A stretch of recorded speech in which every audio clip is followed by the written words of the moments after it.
네, 안녕하세요. 노랑연금연구소입니다. 자, 오늘은 개인연금과 퇴직연금 이야기를 해보고자 합니다. 제가 우리가 노후 준비를 할 때 농지연금과 함께 개인연금 또는 퇴직연금을 항상 같이 준비를 해야 된다고 말씀드리고 있고, 이거 두 개만 준비를 해도 월 500 이상의 고액의 연금을 받을 수 있다고 말씀드리고 있고, 평생 연금을 받을 수 있는 그런 장점이 있기 때문에 이 두 가지를 항상 설명을 해드리고 있습니다. 자, 오늘은 개인연금 또는 퇴직연금으로 운영을 할 때 제가 생각했을 때 최고의 미국 ETF 세 가지 종류를 한번 설명을 드려보고자 합니다. 자, 제가 연금 부자 되는 방법을 이렇게 나이대별로 우리가 준비할 수 있는 것들을 한번 정리를 해보고 있습니다. 그래서 우리가 흔히 알겠지만 55세 때부터 개인연금이나 퇴직연금을 받을 수가 있죠. 자, 이때 가장 중요한 게 우리나라 사람들의 대부분은 일시금으로 받아서 어떤 사업을 한다던가 아니면은 어떤 자녀의 어떤 교육이라든가 생활비에 써버리거나 이렇게 하는 경우가 대부분입니다. 그런데 그렇게 해서는 절대 안 됩니다. 연금은 꼭 연금으로만 받아야 됩니다. 그리고 그 연금이 얼마 되지 않다고 하더라도 그거를 계속 잘만 운용하게 되면은 그 원금은 유지를 하면서 평생 동안 연금을 받을 수 있기 때문에 그런 방식으로 운용을 하셔야 됩니다. 제가 가장 추천드리는 거는 미국 주식 ETF인 거고, 왜 그러냐면은 왜 그런지에 대해서는 제가 오늘 자세하게 좀 이야기를 해보고자 합니다. 그리고 60세 때 농지연금 받을 수 있죠. 그래서 저의 영상을 많이 보시는 분들은 농지연금에 대해서는 이제 많이 아실 텐데, 또 생소하신 분들도 있기 때문에 60세부터 월 최대 300만 원까지 가능하고, 우리에게는 이 경매를 통해서 감정가 대비해서 굉장히 낮게 농지를 살 수가 있기 때문에 거기에서 기회가 생기는 겁니다. 작은 자본으로도 큰 액수의 연금을 받을 수 있는 그 기회가 생기는 거죠. 자, 65세 때는 국민연금 받을 수 있을 텐데 저는 개인적으로 국민연금은 선택으로 생각하고 있습니다. 저 역시도 꽤나 많은 연금액을 국민연금으로 납부를 해왔는데 사실 이제 65세 때부터 받는다는 거 그리고 그 시기가 좀 더 늦어진다라는 거 좀 불안정하고 하는 부분이 있기 때문에 주면 당연히 좋고 요구는 해야 되겠지만 이 국민연금에만 의존하지는 않으려고 합니다. 그래서 그렇지만 65세 때부터 월 100 정도는 연금을 받을 수 있을 것 같고요. 그 다음에 농지 이양 은퇴직불이라고 그래서 이거는 연금은 아니긴 하지만 그래도 농업인으로서 은퇴를 하면서 이 농지를 농어촌공사에 이양을 하고 직불금을 받는 형태입니다. 직불금이기 때문에 이것도 어떻게 보면 연금 형태라고 볼 수가 있겠죠. 그래서 이런 식으로 농지연금과 개인연금, 퇴직연금만 잘 운영해도 충분히 노후 준비가 가능하다라고 저는 생각을 하고 있고, 적은 자본으로도 원금이 없어지지 않고 또는 적은 자본으로 큰 액수의 연금을 받을 수 있기 때문에 제가 이 두 가지를 항상 말씀을 드립니다. 자, 농지연금은 여러 가지 장점이 있습니다. 제가 한 10가지 정도를 정리를 했지만 가장 큰 거는 자기 자본을 최소화하면서 큰 액수의 연금을 받을 수 있다는 거죠. 그래서 지금 수시 인출형이라는 상품은 지금 잠정적으로 예산 문제 때문에 중단되어 있긴 하지만 지금 내년도 예산이 늘어나는 걸 보면 다시 수시 인출형이 살아날 수 있다고 봅니다. 수시 인출형이 재개되고 그 다음에 농지를 감정가 대비해서 굉장히 싸게 매입할 수 있다면 사실은 이론적으로는 무자본으로도 연금 수령이 가능합니다. 저와 같이 준비하고 계시는 분들은 30%대에서 낙찰을 많이 받고 계시는데 이렇게 되면은 6년이나 7년 안에 자기 자본을 회수하게 됩니다. 그래서 그 68세 이상부터는 자기 자본 없이도 연금을 받을 수 있기 때문에 꼭 농지연금에 대해서는 관심을 가져야 된다는 말씀을 드리고요. 퇴직연금과 개인연금은 이제 각자 개인마다 얼마 정도씩 준비를 했는지는 잘 모르겠지만 그 돈이 1억이든 5천이든 그 정도의 그 퇴직연금을 잘 운용해야 됩니다. 잘 운용하는 게 핵심이고요. 그 다음에 매년 그 퇴직연금이나 개인연금을 운용을 하게 되면은 세액공제 혜택도 있기 때문에 그런 세금적인 부분에서도 장점을 계속 가져가야 됩니다. 제가 말씀드리는 방법으로 하게 되면은 원금은 유지될 수 있다는 겁니다. 자, 원금이 유지된다라는 거는 평생 동안 수령할 수가 있다라는 그 이야기가 됩니다. 자, 어떻게 그게 되는지를 간단히 설명을 드리면 우리가 55세 때 퇴직을 하게 되고 만약에 제가 좀 크게 잡아봤습니다.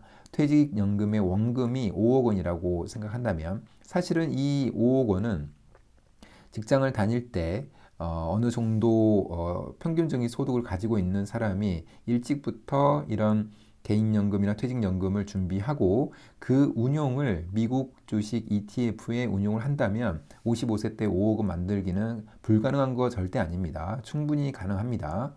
그리고 미국 ETF의 연수익률이 10%라고 가정을 해보겠습니다. 평균적으로는 10%가 훨씬 넘지만 일단 10%로 가정을 하고 연금 수령 기간을 10년으로 만약에 잡게 되면은 연간 인출액이 5천만 원 정도 되는데 미국 ETF 연 수익률이 10%이기 때문에 이 이자만으로도 5천만 원이 되죠. 그래서 연간 인출액을 전부 다 이자로 받을 수가 있다라는 겁니다. 그렇게 되면은 10년 후에 남은 원금은 원래 원금이었던 5억 원하고 동일한 게 됩니다. 그렇다는 얘기는 원금이 사라지지 않으면서 평생 동안 고액의 연금을 받을 수 있다라는 거죠.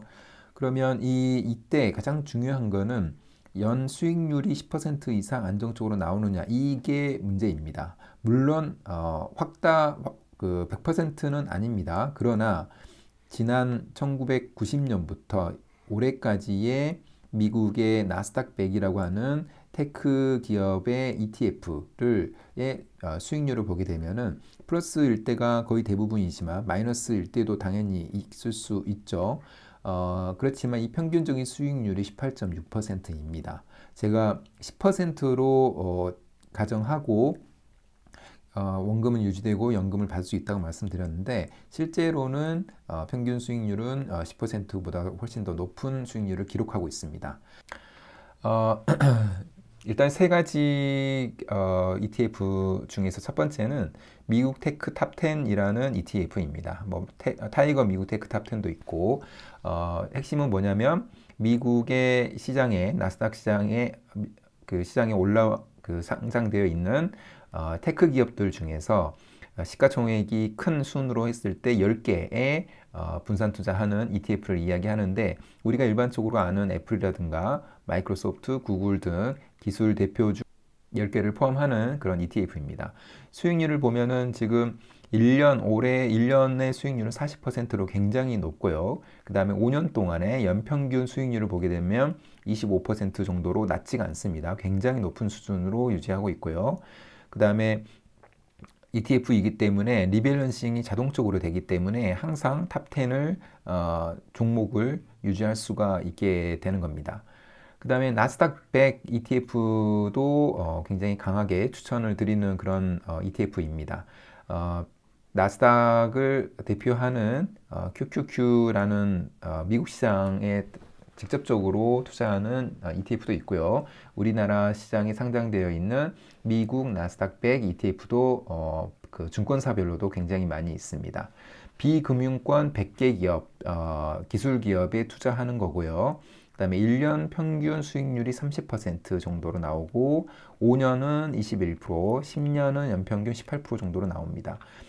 우리가 좀 보수적으로 볼 필요도 있기 때문에 10년 연평균으로 봤을 때는 한 18% 정도 나온다. 이 정도로 생각하면 될 것 같습니다. 그 다음에 세 번째는 필라델피아 반도체 ETF입니다.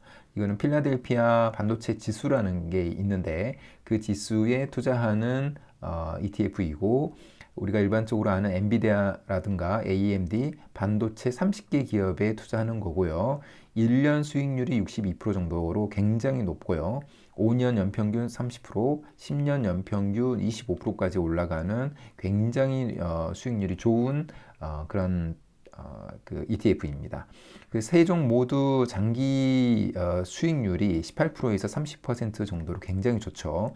그래서 S&P 500의 평균 수익률이 한 12%를 대폭 상회하기 때문에 이런 ETF 중심으로 나의 소중한 개인연금이라든가 퇴직연금을 운용한다면 분명히 시간이 지나면 큰 폭으로 상승해 있을 거라고 저는 생각을 합니다.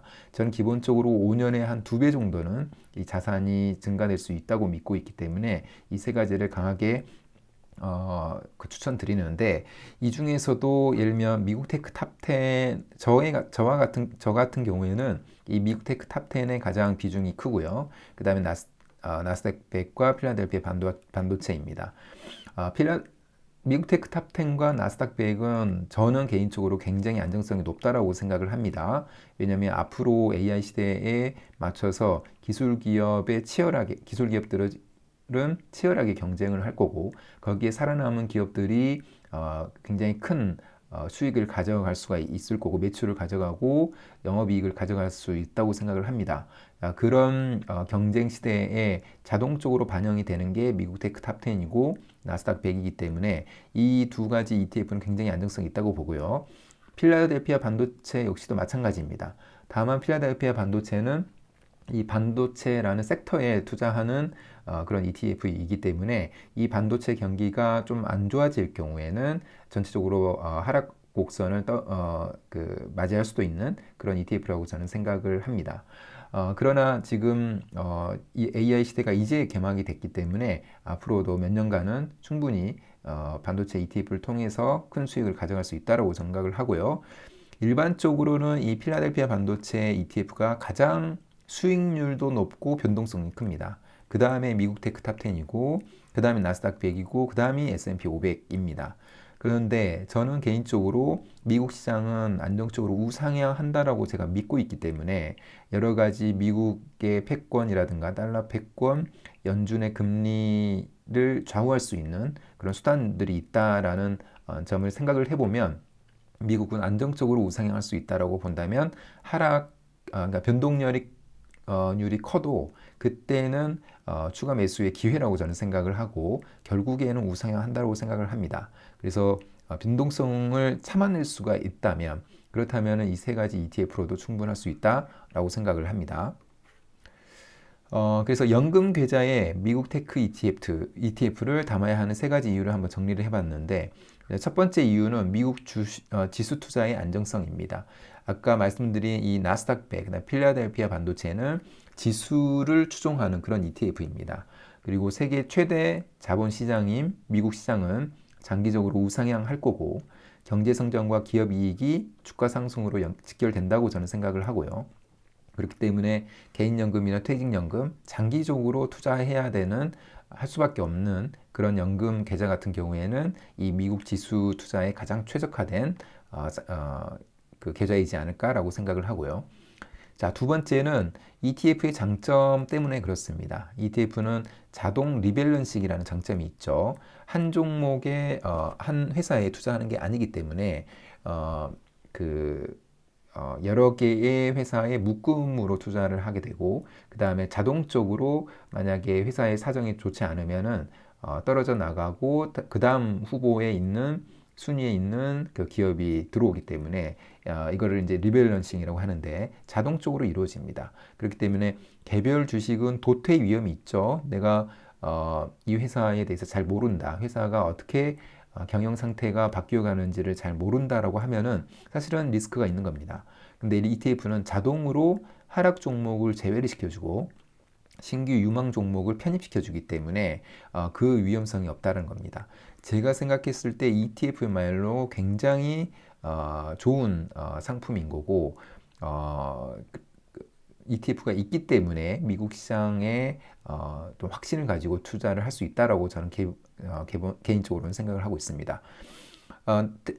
미국 테크 탑 10은 분기마다 시총 상위 10개로 자동 교체를 하게 되고요.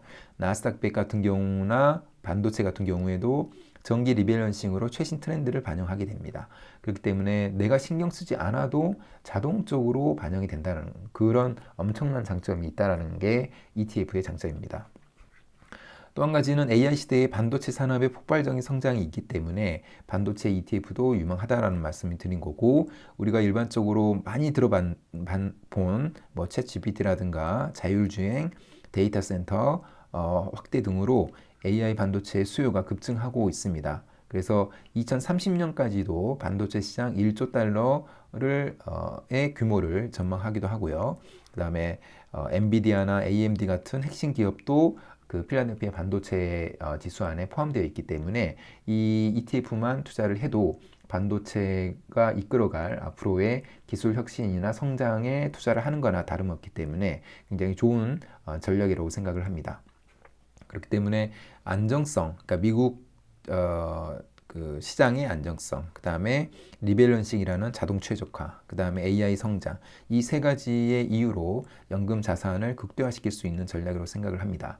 아까 평균적으로 18% 이상이 나온다고 했는데 18% 이상이 나오게 되면은 한 3, 4년마다 나의 자산이 2배가 되는 겁니다. 내가 지금 자산이 2억이 있다면 3, 4년 후에 4억이 되고 그 3, 4년 후에는 8억이 되고 16억이 되고 32억이 되고 이렇게 연결이 됩니다. 이게 복리 효과를 이야기하는 거기 때문에 그렇기 때문에 이 수익률 1%의 차이가 굉장히 크다고 보셔야 됩니다. 그런데 이 연금 계좌는 우리가 장기적으로 보유를 할 수밖에 없습니다. 왜냐하면 해지가 잘 안 될 뿐만 아니라 세금을 많이 내야 되는 그 단점이 있기 때문에 어쩔 수 없이 장기 보유를 할 수밖에 없는데 장기 보유를 어쩔 수 없게 했을 경우에 우리가 얻게 되는 이 복리 효과의 힘을 시간이 가면 갈수록 아마 느끼게 될 겁니다. 그래서 저는 제 주위의 모든 동료들에게 이런 세 가지의 ETF를 소개를 시켜주고 있는데 굉장히 수익률이 좋습니다. 이제 앞으로는 또 어떻게 될지 모르겠지만 만약에 앞으로 떨어진다면 그건 추가 매수의 기회인 것 뿐이지 분명히 장기적으로는 우상향한다라고 저는 100% 확신을 하고 있습니다. 그래서 아직 노후 준비가 안 되신 분들이 이 영상을 많이 보실 수도 있습니다. 그래서 자기가 소중히 지키고 있는 이 자산을 가만히 두면은 마이너스라고 생각하셔야 됩니다. 그래서 어느 쪽으로든 그 돈을 벌 수 있도록 그런 시스템을 만들 수 있어야 되는데 다른 어떤 사업을 한다던가 이런 부분은 리스크가 굉장히 크기 때문에 세계에서 가장 우량적인 자산에 투자를 해 놓을 필요가 있고 그게 다행히 우리 곁에 있습니다. 미국 지수에 투자하는 ETF라는 상품이 있기 때문에 이 상품이야말로 나의 자산을 지켜줄 뿐만 아니라 불려줄 수 있는 유일한 자산이라고 생각을 해봐도 될 것 같다는 생각이 듭니다. 자, 그러면 오늘 영상은 이것으로 마무리하겠습니다. 감사합니다.